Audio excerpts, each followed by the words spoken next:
Saya itu cuma minta keadilan aja, Pak. Yang minta adil apa?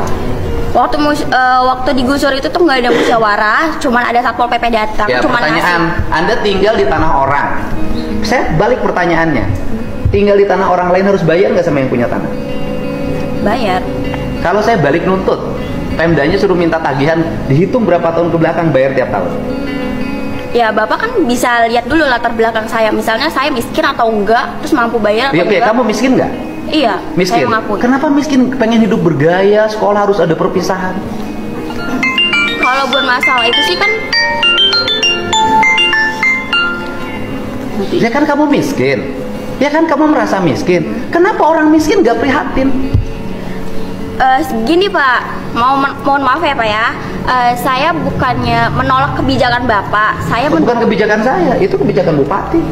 Iya, maksudnya apapun itu saya mendukung. Cuman jangan dihapus Pak, nggak semuanya orang itu kan bisa terima.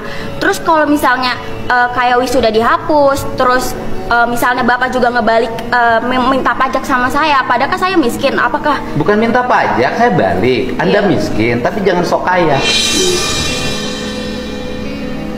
Orang miskin tuh prihatin membangun masa depan. Seluruh pengeluaran ditekan, digunakan untuk yang positif.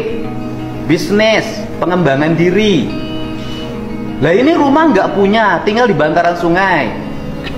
Orang tua yang lain itu menyambut gembira ketika wisuda dihapus. Keluarga ini menolak wisuda dihapus. Ya kalau gitu saya nggak usah bantu kerohiman. Bukan menolak sih Pak. Apa? Bukan menolak, istilahnya kan. Ya saya tanya balik Bu, Ibu perlu uang nggak buat ngontrak? Perlu. Kalau Ibu buat ngontrak aja nggak punya, ngapain protes-protes wisuda harus ada? Kan logikanya harus dipakai. Hidup tuh jangan sombong gitu loh. Ibu buat ngontrak aja nggak punya, tapi ibu merasa bahwa wisuda lebih penting. Saya lebih penting mana? Kontrakan untuk tempat tinggal apa wisuda? Tempat tinggal. Iya loh. Anda teriak-teriak nggak punya untuk ngontrak, tapi satu sisi anaknya protes harus ada wisuda. Saya kan pusing dengerinnya. Sebetulnya itu kan tanpa kita ketahui ya Pak ya. Enggak. Ini kan ibunya mendukung Pak. Iya. Ibu mendukung saya, ibu saya tanya semua. Ibu setuju nggak kebijakan saya sekolah nggak usah ada wisuda, nggak usah ada studi tour biar? Setuju Pak. Iya. Jadi banyak banget. Iya. Jadi orang mau Pak. Iya. Membebani orang tua. Iya. Nah kemarin kan ada yang nangis-nangis tuh di podcast saya di TikTok saya ada kan? Karena tidak mampu bayar 5,4 juta. Loh, saya ini sayang sama rakyat. Ini rakyat Jabar nggak akan berubah nasibnya kalau nggak dirubah pola hidupnya. Artinya gini loh, kan banyak akibat kebutuhan saya ini nanganin udah ratusan. Untuk biaya wisuda pinjam 2 juta ke Bang Emok. Iya Bang Emok Pak. Mau kagak mau tuh buat anak tuh orang tua. Iya. Banyak yang begitu. Ada Pak. Hah? Iya yang nggak ada. Jadi pinjam. Hah? Ini kan Bang Emok semua. Bagian. Ini gimana? Ini kan harus jujur dan berpikir. Emang iya saya pernah. Oke. Iya. Nih ibu setuju apa ibu saya berlakukan lagi wisuda suruh bayar 2 juta 3 juta plus studi tour jadi 5 juta? Jangan Pak. Udah mendingan kagak usah ada gituan Pak. Mendingan wisuda semua orang mampu. Dia pengen loh, keluarga ini pengen. Mampu Pak. Biarin. Jangan Pak. Nih Mbak, Neng coba lihat tuh orang tuanya. Jadi jangan hanya berpikir Neng sama orang tuanya nggak apa-apa karena dimanja, tapi yang lain banyak yang berat. Maaf Pak, tapi kan ibu-ibu semua sama bapak-bapak semua kan pernah sekolah, pernah merasakan perpisahan. Setidaknya itu murid itu juga bisa ngerasain Pak.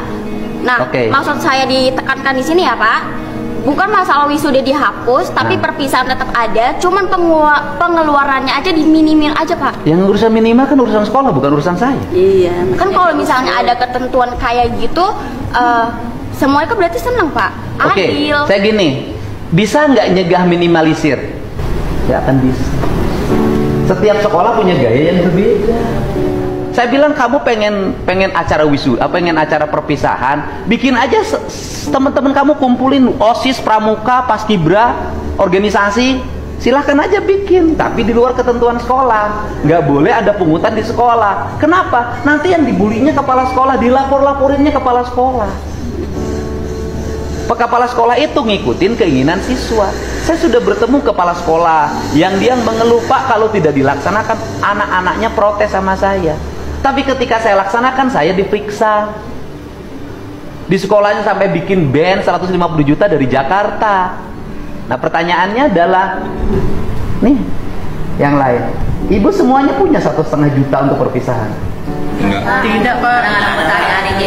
Cukup buat makan aja. Nah, jadi stick up itu juga harus mewakili warga kebanyakan. Ini gubernurnya lagi bela rakyat, biar rakyat nggak pada susah. Ini pengen pada susah. Jadi gini loh. Jadi kenapa tidak mendapat sambutan positif dari netizen speak up-nya? Karena netizennya jadi aneh.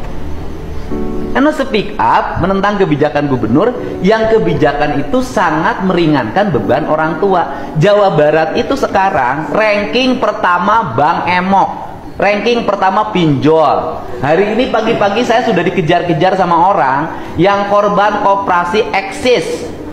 Dari 5 juta untuk biaya sekolah anaknya kemarin, bekas dulu kegiatan apalah, perpisahan wisuda segala macam. Jadi 25 sekarang rumahnya mau disita. Gitu loh. Jadi kan saya tuh jadi melihat pemandangan menjadi aneh. Buat ngontrak rumah aja nggak punya, ini masih ngurusin pengen wisudaan sama perpisahan.